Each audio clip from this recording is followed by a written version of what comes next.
السلام علیکم ورحمۃ اللہ وبرکاتہ۔ اعوذ باللہ من الشیطان الرجیم، بسم اللہ الرحمن الرحیم۔ رضی اللہ عنہم ورضوا عنہ۔ ناظرین، آج ہم جس حوالہ سے گفتگو کرنے جا رہے ہیں وہ یہ ہے کہ نبی پاک صلی اللہ علیہ وسلم کے صحابہ۔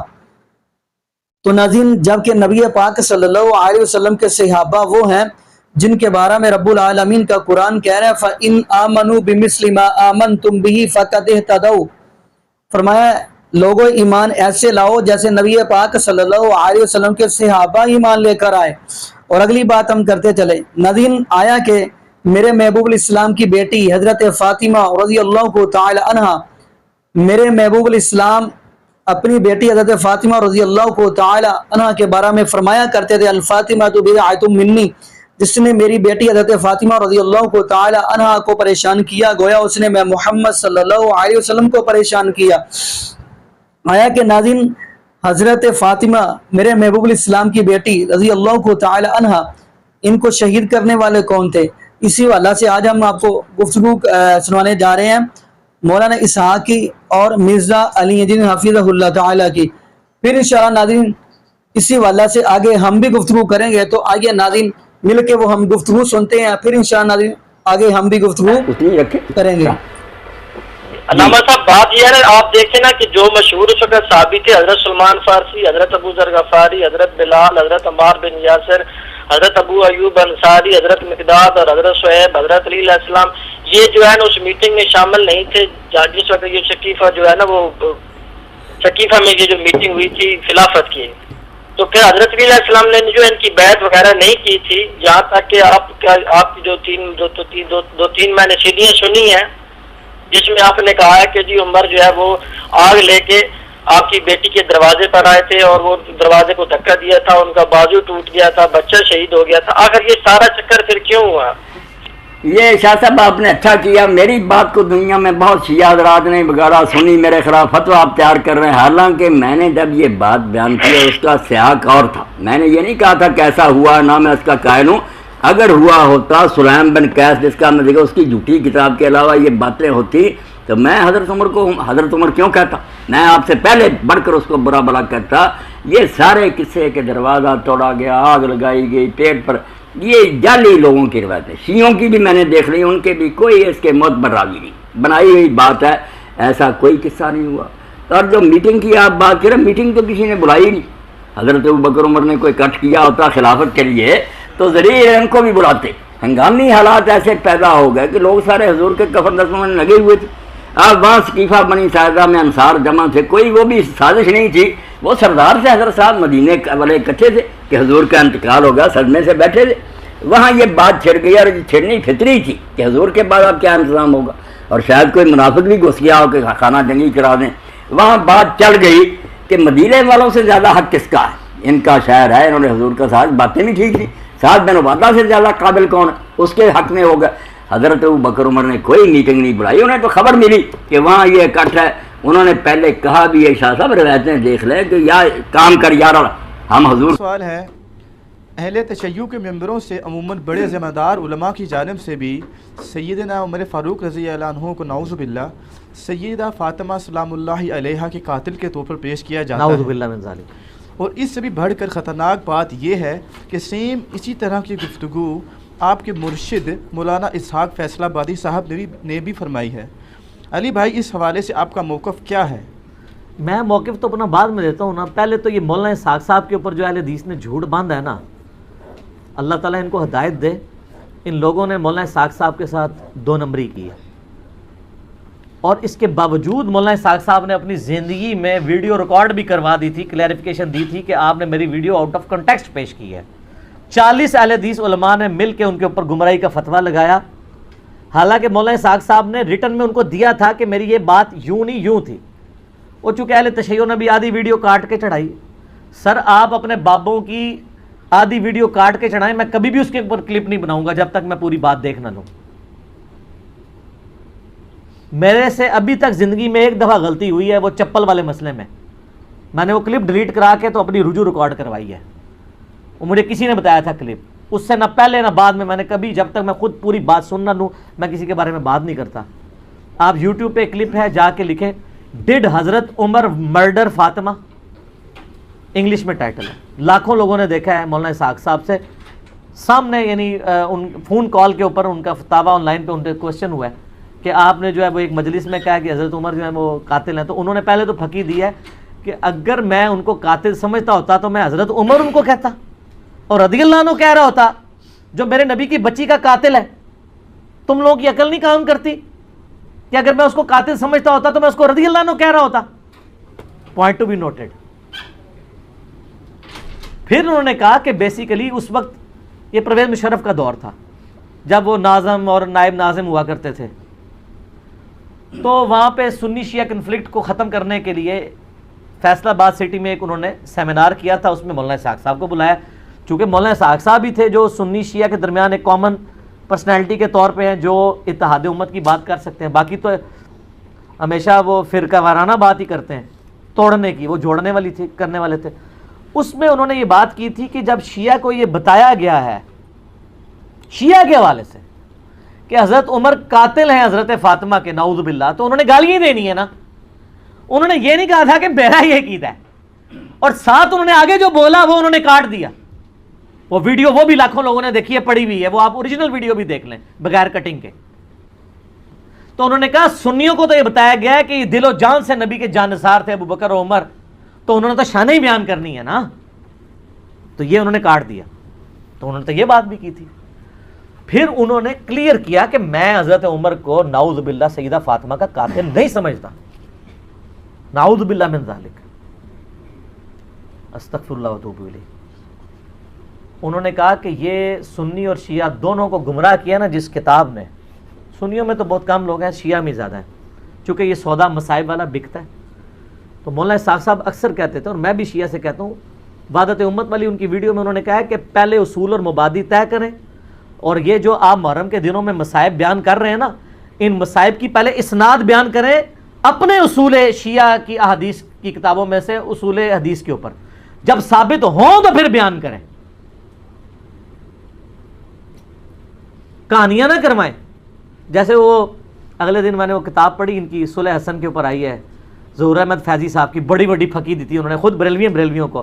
انہوں نے کہا آپ تو کہتے ہو کہ شیخ عبد القادر جیلانی اولیاء کے سردار ہیں، اور تمام اولیاء کی گردن پہ شیخ عبد القادر جیلانی کا پاؤں ہے، اور جو یہ نہ مانے کہ شیخ عبد القادر جیلانی میرے سردار ہیں اور میری گردن پہ ان کا پاؤں وہ نہ مانے، تو اس کی گردن پہ خنزیر کا پاؤں. تو انہوں نے کہا میں پوچھتا ہوں کہ عبد القادر جیلانی کا مرتبہ ہے یا مولا علی کا مرتبہ زیادہ ہے؟ مولا علی کا. تو انہوں نے کہا جو مولا علی کی بیعت نہ کرے اس کی گردن پہ کس کا پاؤں؟ کڈی وڈی پھکی دی تھی. عبد القادر جیلانی نو جو نہ منے او دی گردن دے ہوتے خنزیر دا پیر، تے جڑا مولا علی نو نہ منے ان کی خلافت سے بغاوت کرے اس کی گردن پہ کس کا پاؤں؟ خنزیر تو وڈی شے لبنی پینی ہے. یہ پھکی دی انہوں نے. تو یہ مجھے ایک ضمناً ایک مدنی لطیفہ یاد آ گیا تو میں نے بیان کر، یہ اوریجنل بات انہوں نے لکھی ہے اور بڑے دلائل کے ساتھ. اچھا، یہ جو سیدہ فاطمہ کے حوالے سے مولانا اسحاق صاحب نے کلیریفیکیشن باقاعدہ اس میں دی ہے کہ میں نہیں مانتا ہوں. انہوں نے کہا مصائب جتنے بیان کرتے ہیں پہلے ان کی آپ سند ثابت کریں. اگر آپ اس کو ڈیپ ڈگ کریں گے، دنیا کی جتنی کتابوں میں سیدنا عمر پہ یہ الزام لگایا گیا کہ وہ نعوذ باللہ حضرت فاطمہ کے قاتل ہیں، اس کی اصل ایک ہی سند ہے، ایک ہی کتاب ہے جس سے ساروں نے لی ہوئی ہے، اور وہ کتاب ہے سلیم بن قیس ہلالی کی. اردو میں ہم سلیم بولتے ہیں، یہ لفظ سلیم ہے عربی میں. یہ کہتے ہیں حضرت علی کے اصحاب میں سے تھا، تابعی تھا، ان کے ساتھیوں میں سے تھا. جب حجاج ابن یوسف نے شیعان علی کے اوپر ظلم کیے تو یہ چھپ کے ابان بن ابی عیاش کے گھر میں اس نے پناہ لی. پوری زندگی اس کے ساتھ رہا. مرتے مرتے یہ کتاب اس کے حوالے کی اور کہا کہ میں تو جا رہا ہوں، تو یہ کتاب امانت ہے تیرے پاس، امت تک پہنچانی ہے. اس کے بعد ابان بن ابی عیاش اس کتاب سے روایتیں بیان کرتا تھا. اب یہ نہیں پتا کہ یہ روایت اس کتاب میں لکھی بھی ہوئی تھی کہ نہیں، یہ وہ خود سے بیان کرتا تھا، کیونکہ ابان بن ابی عیاش خود کذاب ہے. کذاب بندہ اگر روایت بیان کر رہا ہو تو اس کی اتھینٹسٹی خود ہی ختم ہو جاتی ہے. ابان بن ابی عیاش وہ ہے جس کو صحیح مسلم کے مقدمے میں امام مسلم نے لکھا ہے کہ یہ کذاب جھوٹا راوی ہے، بلکہ دو تابعین تبع تابعین آپس میں ملاقات کرتے ہیں تو اور وہ اس کو بتاتا ہے کہ میں نے جو ہے وہ 1000 سے زیادہ حدیثیں ابان بن ابی عیاش سے سنی ہیں، اور وہ کہتا ہے پھر میں نے نبی علیہ السلام کی خواب میں زیارت کی تو آپ نے صرف 5 یا 6 حدیثوں کی تصدیق کی، باقی سب پہ آپ نے فرمایا میری حدیثیں ہی نہیں ہیں۔ ابان بن ابی عیاش کا یہ حال ہے، یہ 140 ہجری میں یا 146 ہجری میں فوت ہوا ہے، کذاب۔ یہ اس نے واقعہ گھاڑ کے بیان کیا ہے، دنیا میں جہاں بھی آپ کو واقعہ ملے گا نا ابان بن ابی عیاش کے حوالے سے ملے گا، اور وہ کہے گا جی مجھے جو کتاب ملی تھی سلیم بن قیس ہلالی کی اس سے، اور یہ نہ سمجھیے گا یہ صرف سنی سے کہہ رہے ہیں کذاب ہے۔ علامہ خوئی جو ہیں اہل تشیع کے وہ بھی کذاب سمجھتے ہیں اسے، شیعہ کے نزدیک بھی جھوٹا راوی ہے، لیکن یہ سودا چونکہ وہ ذاکرین نے بیچنا تھا، اور مجھے دکھ ہے بعض علماء بھی یہ سودا بیچ رہے ہیں شیعہ کے، ان کو تو کم از کم شرم و حیا کرنی چاہیے کہ اس کی سند ثابت بھی ہے کہ نہیں۔ پہلے تو سند کے ساتھ واقعہ ثابت کریں، اگلی بات تو بعد میں ہوگی۔ جب ایک چیز ثابت ہی نہیں ہے اور آپ وہ سودا بیچ رہے ہیں اور اتنی بڑی بات کر رہے ہیں، بالکل جھوٹا واقعہ ہے یہ۔ کوئی سیدنا عمر قاتل فاطمہ نہیں ہے، ورنہ مولا علی پوری زندگی کبھی بھی کمپرومائز نہ کرتے۔ مولا علی کو یہ حدیث نہیں پتا تھی، بخاری و مسلم دونوں میں حدیث ہے، فاطمہ میرے جگر کا ٹکڑا ہے، جس نے فاطمہ کو تکلیف دی اس نے مجھے تکلیف دی، اور جس نے فاطمہ کو قتل کیا ہو مولا علی اس کے ساتھ ہوں، اور اپنی بچی کا رشتہ ام کلثوم کا اس کو دے دیں۔ اور یہ وہ چیز ہے جو شیعہ کی کتابوں میں موجود ہے، وہ تعویل کرتے ہیں کہ جی وہ زبردستی لیا تھا، انکاری کوئی نہیں ہے۔ ذاکرین انکاری ہو جائے، ذاکرین تو ہے ہی جاہل ہے نا، ان کے پاس تو علم ہے ہی نہیں ہے۔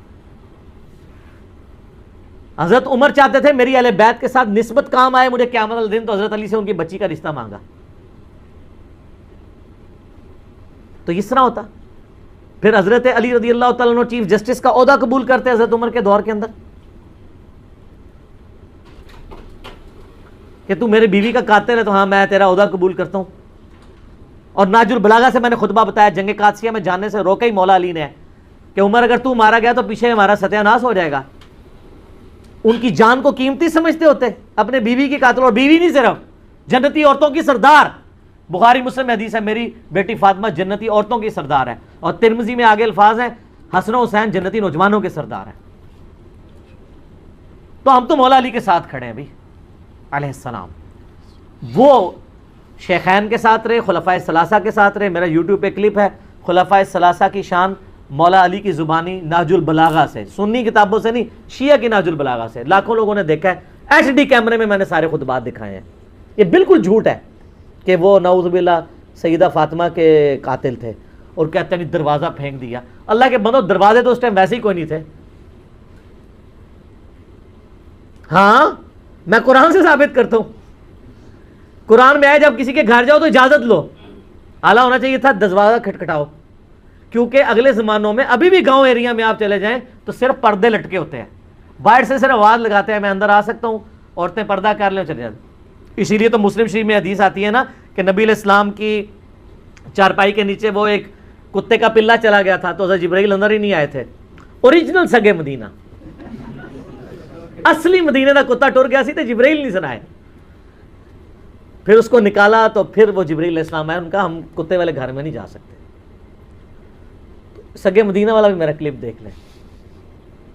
تو وہ سگے مدینہ کیسے پہنچ گیا اندر؟ صرف پردہ ہوتا تھا۔ آج بھی آپ اپنا دروازہ ختم کریں، پردہ لگائیں، بلیاں کتے یہ سارا کچھ آنا شروع ہو جائیں گے گھر، کیونکہ وہ کچن کے اندر پہنچیں گے۔ چوہے چونکہ ان کو وہ چھوٹی سی جگہ سے بھی نکل جاتے ہیں، اس لیے ان کو اجازت لینے کی ضرورت نہیں پڑتی۔ جی ناظرین، آپ نے یہ ویڈیو ملاحظہ فرمائی۔ ناظرین، نبی پاک صلی اللہ علیہ وسلم کے صحابی حضرت عمر بن خطاب رضی اللہ تعالی عنہ وہ ہیں جن کو میرے محبوب علیہ السلام نے دعاؤں میں مانگ مانگ کر لیا۔ لیکن بات یہ بھی میں کرتا چلو، کچھ لوگ حضرت عمر بن خطاب رضی اللہ تعالیٰ کے بارے میں ایسی گفتگو کرتے ہیں جو قابل برداشت نہیں ہوتی، لیکن ناظرین وہ کم سے کم یہ بھی تو سوچے، جب ان کے ہاں بچہ پیدا ہوتا ہے تو سکول میں تھوڑا سا بڑا ہوتا ہے، سکول داخل کرواتے ہیں تو وہاں پہ پھر وہ پوچھتے ہیں اس کی عمر کیا ہے، یہ تھوڑا سا بڑا ہوتا ہے بچہ ان کا تو شادی کی عمر پہنچتی ہے، پوچھتے ہیں عمر کیا ہے؟ دیکھو اللہ رب العالمین نے پورے انسان کے اندر ہی لفظ رکھ دیا عمر کیا ہے۔ تو خیر جب بندہ دنیا سے چلا جاتا ہے تو کل قیامت والے دن سوال یہ ہوگا کہ اتنی عمر دی کہاں گزار کر آئے ہو۔ تو خیر ناظرین میں اگلی بھی بات کرتا چلوں، نبی پاک صلی اللہ علیہ وسلم کے صحابی حضرت عمر ابن خطاب رضی اللہ کو تعالیٰ، یہ نبی پاک صلی اللہ علیہ وسلم نے اتنا پیارا اعزاز دیا، یعنی یہ سمجھ لیں مقام دیا، فرمایا پیارے عمر جس گلی سے پیارے عمر تم گزرتے ہو وہ گلی شیطان چھوڑ کر دوسری گلی میں چلا جاتا ہے۔ شراب کی حرمت کی باری آتی ہے تو حضرت عمر بن خطاب رضی اللہ تعالیٰ زمین پہ بات کرتے ہیں، اللہ رب العالمین میرے محبوب اسلام کے اوپر قرآن بنا کر نازل فرما دیتے ہیں۔ پردے کی باری آتی ہے، حضرت عمر بن خطاب رضی اللہ تعالیٰ زمین پہ بات کرتے ہیں، اللہ رب العالمین میرے محبوب اسلام کے اوپر قرآن بنا کر نازل کر دیتے ہیں، یا ایھا النبی قل لازواجک و بناتک و نساء المؤمنین یدنین علیہن من جلابیبہن ذلک ادنی ان یعرفن فلا یؤذین۔ یقین مانیے حضرت عمر ابن خطاب رضی اللہ کو تعالیٰ وہ ہیں جو نبی پاک صلی اللہ علیہ وسلم کے نواسوں کے ساتھ اتنی محبت اتنا پیار کرتے ہیں، اہل بیت کے ساتھ۔ نبی پاک صلی اللہ علیہ وسلم کا یہ وہ پروانہ حضرت عمر ابن خطاب رضی اللہ تعالیٰ نبی پاک صلی اللہ علیہ وسلم کے صحابہ کے بیٹوں کو کپڑے لباس لے کر پہنا رہے ہیں۔ جب نبی پاک صلی اللہ علیہ وسلم کے اہل بیت کی باری آتی ہے، فرمایا ان کے لیے جبے آئیں گے، لباس آئیں گے جو یمن سے آئیں گے، یمن سے لا کر پہنائے گئے۔ تو حضرت عمر بن خطاب رضی اللہ عنہ اتنے خوش ہوئے، صحابہ فرمانے لگے پہلے کبھی اتنا خوش نہیں دیکھا۔ فرمایا آج میں نے نبی پاک صلی اللہ علیہ وسلم کے شہزادوں کو یہ لباس یمن سے لا کر ان کو پہنا کر اتنا خوش ہوا ہوں کہ شاید پہلے اتنا خوش نہ ہوا ہوں۔ باقی ناظرین یہاں پہ یہ دعا کرتے ہیں اللہ پاک ہمیں نبی پاک صلی اللہ علیہ وسلم کی شریعت کے مطابق زندگی گزارنے کی فکر دے، اور اللہ پاک ہمیں 5 وقت کا پکا اور سچا نمازی بنا دے، اور جتنے بھی بے اولاد جوڑے ہیں اللہ پاک سب کو نیک نورینہ صحت تندرستی والی ایمان والی لمبی زندگی والی اولاد عطا فرما دے۔ جزاکم اللہ خیرہ، احسن الجزاء، السلام علیکم ورحمۃ اللہ وبرکاتہ۔